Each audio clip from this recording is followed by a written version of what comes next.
ESPN draft expert Mel Kiper Jr. once looked at Lamar Jackson and suggested he'd be better off playing wide receiver. If this was just one bad prediction, nobody would remember it. Scouts miss prospects every single year. It's part of the job. What's strange is how often they keep making the same mistake.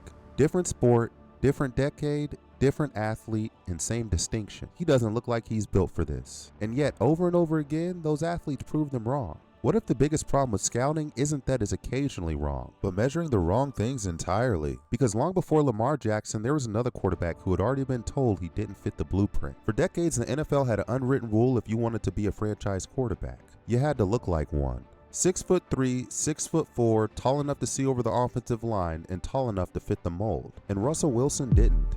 At just 5'11", almost every scouting report came back with the same concern. Could he see the middle of the field? Could he throw from the pocket? Could someone his height really lead an NFL offense? It didn't matter that he'd won at Wisconsin. It didn't matter that he was one of the most efficient quarterbacks in college football. Wilson eventually fell to the third round, selected 75th overall in his 2012 NFL draft. The strange part was that even the numbers couldn't agree with the decision. Football Outsiders, one of the most respected analytics publications at the time, gave Wilson the highest quarterback projection in the entire draft. But there was an asterisk. Not because of his performance, because history said quarterbacks his height weren't supposed to succeed. The system's own data pointed in one direction and decades of assumptions pulled it in another. 2 years later, Russell Wilson was lifting the Lombardi Trophy. At 5'11", Wilson proved the line was in the wrong place, and Muggsy Bogues proved it shouldn't exist at all. If Russell Wilson was close to the line, Muggsy Bogues wasn't even in the same universe.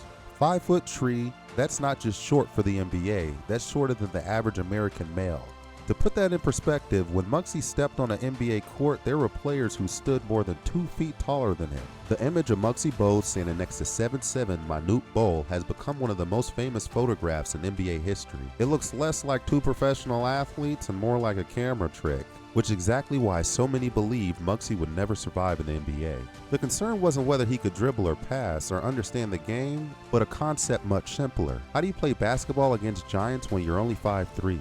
There were even stories from the time of scouts joking that his feet wouldn't touch the floor when he sat on the bench. They were laughing but also meant it, that basketball had a minimum height requirement, and Muggsy didn't meet it. Then he got drafted, not as a publicity stunt and not as a charity pick. The Washington Bullets selected him 12th overall in the 1987 NBA draft, and once he got to the league, the question stopped being whether he belonged, but became how was anybody supposed to stop him? His speed was impossible to replicate. His low center of gravity made it incredibly difficult to strip. Passing lanes taller players couldn't even see Muggsy could create. He went on to play 14 seasons in the NBA, finishing with over 6,700 career assists. And yes, he even blocked Patrick Ewing. The system looked at Muggsy and saw one number, 5'3". The Rock looked at him and saw everything else. While Wilson slipped past the threshold, Muggsy shouldn't even have fit through the door. And you might think that that's the pattern, but sometimes the system rejects an athlete because of what they think they're allowed to be. For almost a century, baseball had an unwritten rule. You're either a pitcher or you're a hitter. You spend your entire career mastering one skill, not both. In fact, the last player to truly dominate on both sides of the game was Babe Ruth, and even he eventually stopped pitching to focus on hitting. The message had been clear for decades. At the highest level, a human body simply couldn't do both. Then came Shohei Ohtani. As a teenager in Japan, Ohtani had no interest in choosing. He wanted to pitch and hit, and he wanted to keep doing both. To most scouts, that was just ambition and unrealistic. Evaluators questioned whether his batting would survive elite pitching. One scout famously told Jeff Passan that Ohtani was basically like a high school hitter because he hadn't faced the kind of breaking balls he'd see in the majors. Another scout reported, "You don't learn on the job in the major leagues. You can't." Even Ohtani himself later said that almost every scout spoke to him as a pitcher, not as a complete baseball player. Nobody was saying he wasn't talented, they were saying his body had to fit a category, because that's how baseball had always worked. But Ohtani refused, and slowly the impossible became normal. Home runs, triple-digit fastballs, Cy Young level outings, MVP seasons, a World Series championship, and a contract worth $700 million. Jeff Passan later wrote a public apology. "Dear Shohei, I'm sorry. I was totally wrong about you." Albert Pujols, someone who shared the clubhouse with him, looked at all those early doubters and asked a simple question. What are those geniuses saying now? Ohtani had to prove people wrong. But sometimes the obstacle isn't a scout, It's your own body. At 11 years old, Lionel Messi was diagnosed with growth hormone deficiency. His body simply wasn't growing the way other kids his age were, and without treatment, doctors believe he might only reach around 4'7". The treatment cost around $900 a month, and his family couldn't afford it. Nobody doubted he could play, but Messi himself remembered, "I was so small, they said I wouldn't grow, that I wouldn't be able to play football." Newell's Old Boys helped cover part of the treatment, but they couldn't keep doing it forever. River Plate were interested too, but once the cost entered the conversation, they walked away. And then, almost by chance, Barcelona entered the picture. Their sporting director, Charlie Rexach, watched Messi play and didn't want to wait for club bureaucracy. Sitting at lunch, Rexach grabbed a paper napkin and wrote an agreement promising Barcelona would sign Messi and pay for his treatment. A paper napkin. That's how close football came to losing Lionel Messi. Years later, Gerald Piqué admitted just how easy it was to underestimate him. "We'd written this kid off before he kicked the ball." Barcelona didn't know they were signing the greatest player of all time. They just knew the kid was worth betting on. And over the next 2 decades, that same kid won 8 Ballon d'Ors, 4 Championship League titles, countless league trophies, a Copa America, and finally the 2022 FIFA World Cup. So you'd think the system would have learned by now, but it hadn't. This time, it wasn't too short or small, but rather too big. Nikola Jokic's only problem was that at 6'11" and 284 pounds, scouts didn't think he looked like the future of the NBA. They saw a big man who looked slow, a player who didn't jump very high, and someone whose game, they believed, simply wouldn't translate. One scouting report called him an average athlete lacking great speed and leaping ability. Another warned that his foot speed is a big liability and that he'd struggle to stay in front of NBA athletes. Others projected him as nothing more than a poor man's Boris Diaw or a 4th or 5th scoring option on a good team. That was the consensus, which explains what happened on draft night. 40 picks came off the board before Jokic's name was finally called at the 41st. The craziest part, ESPN didn't even show the pick. While the Denver Nuggets were drafting the future face of their franchise, the broadcast had cut away to a Taco Bell commercial. That's how little attention anyone thought the pick deserved. Even years later, players admitted they didn't get it. Cause he was killing. I'm like, man, why is this dude killing, bro? Yeah. He's slow and fat. Like, what's going on? Like, he ain't nice like that. Right. I guess in my head, man, bro, he came, he played, he had like 25. I'm like, man, how the hell this happened, bro?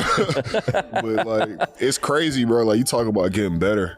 Even Mike Malone admitted nobody saw this coming. First summer league in Vegas, 300 pounds, out of shape. Hey, he's a nice player. No one. And if anybody tells you different, they're full of shit. Jokić has won 3 NBA MVP awards, led the Denver Nuggets to their first NBA championship, and completely redefined what an NBA superstar can look like. And after winning that title, his response was perfect. You were the 41st pick in the draft.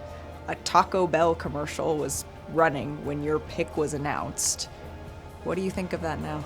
They believe in the fat boy, and it seems like it worked out. Yeah, don't bet against the fat boy.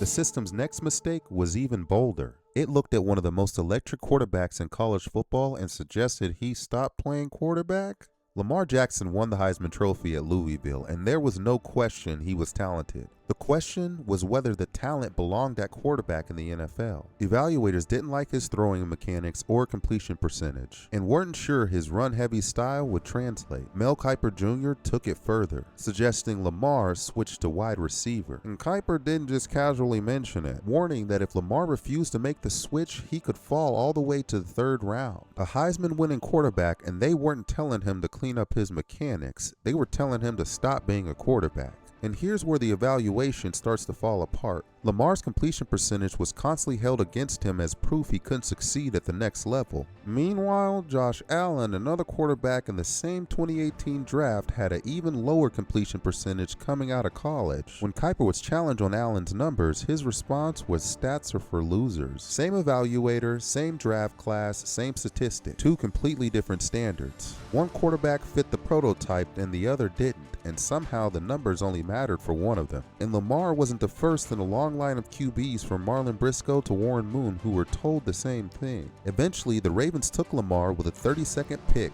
the very last selection of the 1st round. And instead of moving him to receiver, they just let him play quarterback. Lamar won MVP unanimously, all 50 votes, joining Tom Brady as the only other player to do it.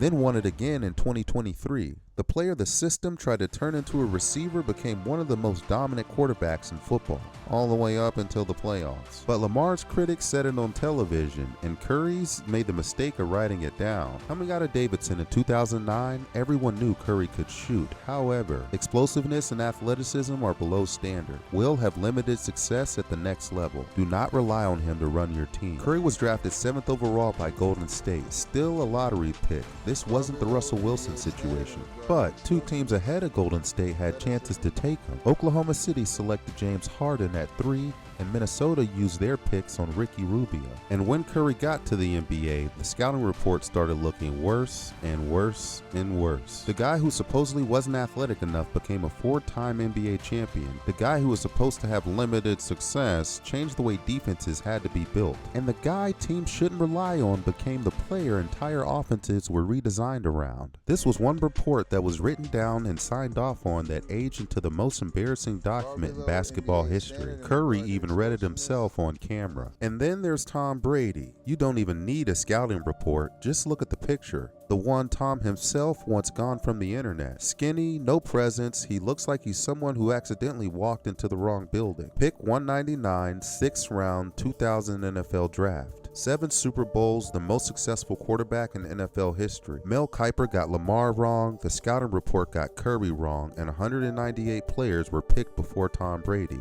It's not just Mel Kiper, it never was.